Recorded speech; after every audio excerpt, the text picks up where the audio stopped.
Hello la compagnie, c'est Jenny, j'espère que vous allez tous bien. Donc aujourd'hui on se retrouve pour ma deuxième semaine de détox sans sucre et je vais vous expliquer un petit peu ce que j'ai mis en place la première semaine. On va faire le bilan ensemble, donc c'est parti. Donc pour ceux qui me suivent depuis le début, j'ai décidé d'entamer un challenge détox sans sucre ajouté. Donc si tu veux plus d'infos, je te renvoie vers mes deux dernières vidéos. Je vais refaire un petit vite fait rappel. Donc j'ai arrêté de consommer, donc depuis le 1er avril, on est le jour 9 aujourd'hui, tout ce qui est sucre ajouté, donc tout ce qui est sucre dans les préparations industrielles, ou alors tout ce qui est sucre, bien sûr, le sucre dans les gâteaux, ce genre de choses, donc ou le chocolat, enfin bref, tout ce qui est sucre en plus. J'ai gardé tout ce qui était glucides, bien sûr tout ce qui est pâtes, pommes de terre, riz et tout ce qui est fruits, bien évidemment. Donc on va faire un petit bilan déjà de ma semaine passée.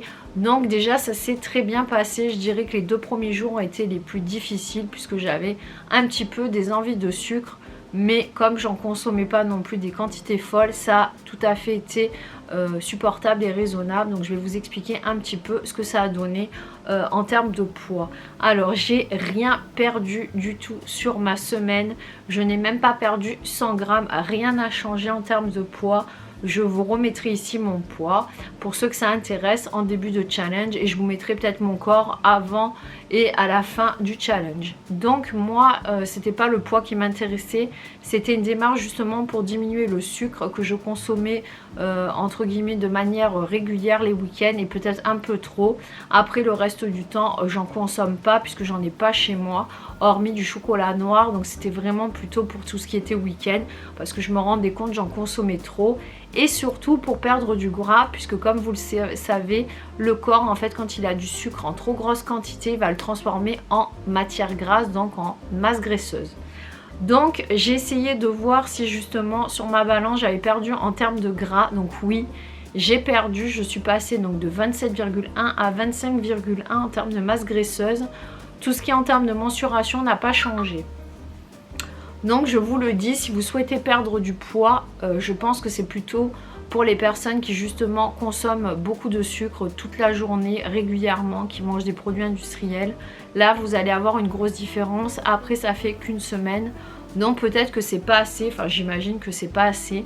Donc je peux pas vous dire, mais moi sur moi ça n'a rien changé. En termes de cellulite, rien n'a changé non plus. C'est pareil, tout est pareil en termes de poids, en termes de peau, en termes de cellulite, c'est la même chose. J'ai vu aucune différence pour mon visage, j'avais pas spécialement de boutons d'imperfection, rien n'a changé non plus. Ce qui a changé, c'est que j'étais très fatiguée les 2 premiers jours et après j'ai commencé à me sentir un peu mieux et surtout la deuxième semaine je suis moins fatiguée.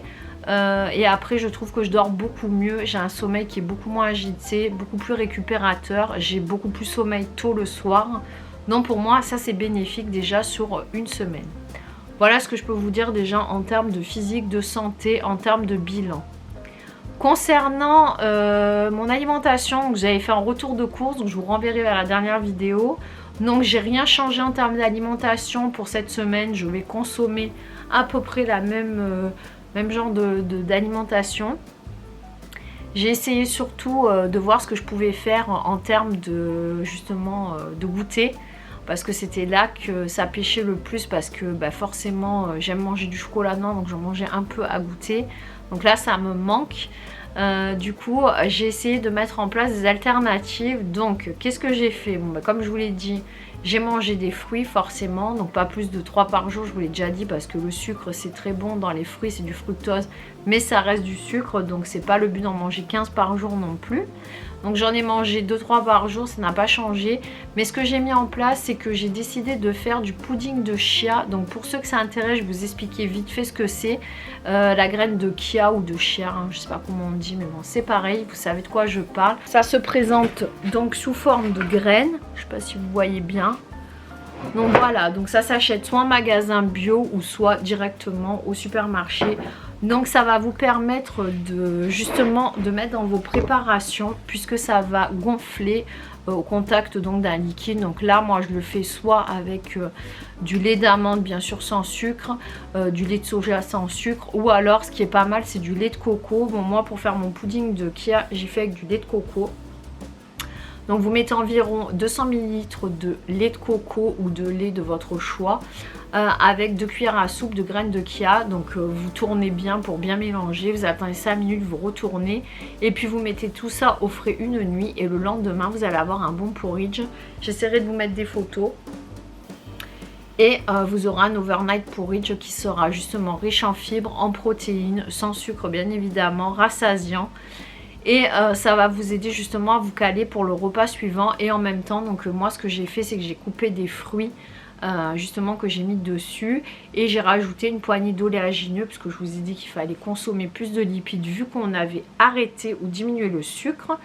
Et avec une petite cuillère à café de purée d'oléagineuse qui est justement très bien en termes d'équilibre, en termes de goûter, donc avec des bons macronutriments qui vont nous tenir jusqu'au repas suivant. Voilà une de mes premières astuces pour mes goûters, voire les petits déjeuners si vous voulez. Ensuite, pour ceux qui sont comme moi accros au chocolat, bon après je vais vous dire, il faut quand même être motivé.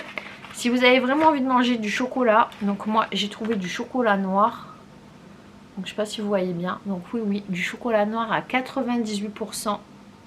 Donc, dont sucre 1 g pour 100 g, donc c'est que dalle.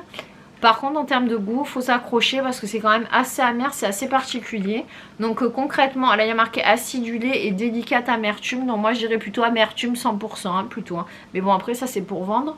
Donc je vous le dis, testez.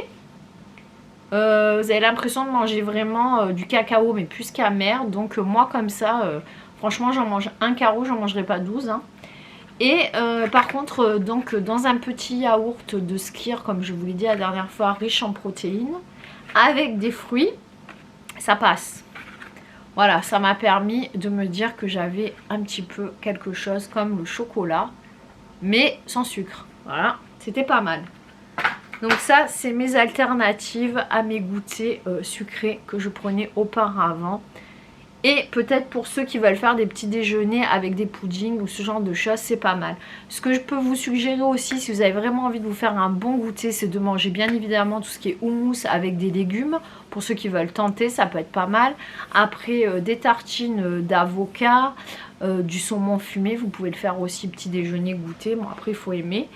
Des œufs bien évidemment. Et après, vous avez aussi l'alternative des pancakes, donc enrichis avec une banane. Des flocons d'avoine et du lait d'amande. Donc si j'ai toutes ces recettes en ligne, mais je crois que je les avais postées déjà, je vous mettrai des liens. Donc ça peut être bien pour ceux qui sont en panne d'inspiration en termes de goûter. Donc ça peut être pas mal. Qu'est-ce que je peux vous dire d'autre aussi par rapport à ça?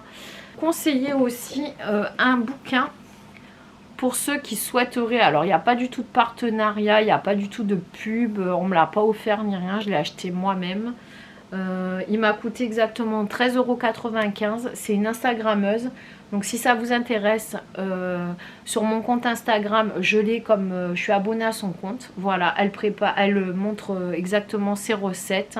Elle pourra peut-être vous donner des idées supplémentaires à ce que je vous ai donné. Elle explique tout en détail à l'intérieur, le fonctionnement du sucre, pourquoi c'est mauvais d'en consommer à outrance. Elle explique exactement ce que ça fait sur l'organisme à long terme. Elle vous montre les alternatives. Elle vous montre à elle ce qu'elle a fait pour en arriver là. Franchement, il est super bien. Il est très complet. Et je pense que ça peut vous aider. Elle parle de justement de tout ce qui est alimentation à indice glycémique bas. Ce qui vous permet de garder une glycémie stable tout au long de votre journée et ce qui vous aidera je pense à tenir votre détox au sucre. Donc c'est ce que je fais moi déjà auparavant sans suivre son bouquin, mais elle m'a donné d'autres idées et j'essaye au maximum de consommer des aliments qui sont à indice glycémique bas. Voilà. Donc je pense que je vous ai tout dit en termes de goûter qui ont pu justement m'aider à tenir cette semaine. Donc j'ai bu, ah oui, autre chose c'est que ça m'a fait beaucoup plus boire qu'habituellement parce que votre corps justement il ne va pas avoir le sucre qu'il avait auparavant. Donc il va détruire beaucoup plus tout ce qui est corps gras, donc tout ce qui est cétogène. Et pour pouvoir faire cette destruction, il va avoir besoin de beaucoup plus d'eau. Donc il va vous demander de boire plus, donc c'est tout à fait normal. C'est la dégradation de tout ce qui est matière grasse, donc c'est très bien. Donc c'est normal d'avoir soif. Après, donc je vous l'ai dit, j'ai utilisé pas mal d'infusions à base de fruits pour justement arrêter d'avoir ces envies de sucre et pour pouvoir un peu avoir l'impression de goûter quelque chose qui était sucré. Ah oui, aussi ce que j'ai utilisé, c'est les compotes que j'utilise maison, c'est-à-dire avec 6 pommes et 2 bananes et une cuillère à café ou à soupe de cannelle en fonction de vos goûts, vous n'êtes pas obligé. Ce qui me permet aussi de manger quelque chose de sucré mais qui est fait maison, donc rien qu'avec le sucre des fruits. Voilà concernant ma semaine, donc j'espère que ça aura pu vous aider.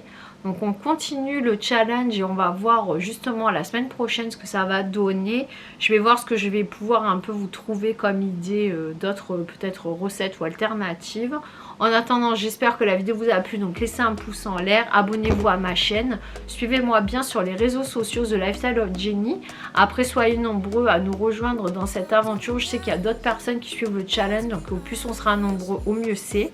Et puis je vous dis bon courage à tous, bon confinement quand même malgré tout, et puis surtout prenez bien soin de vous. Ciao ciao.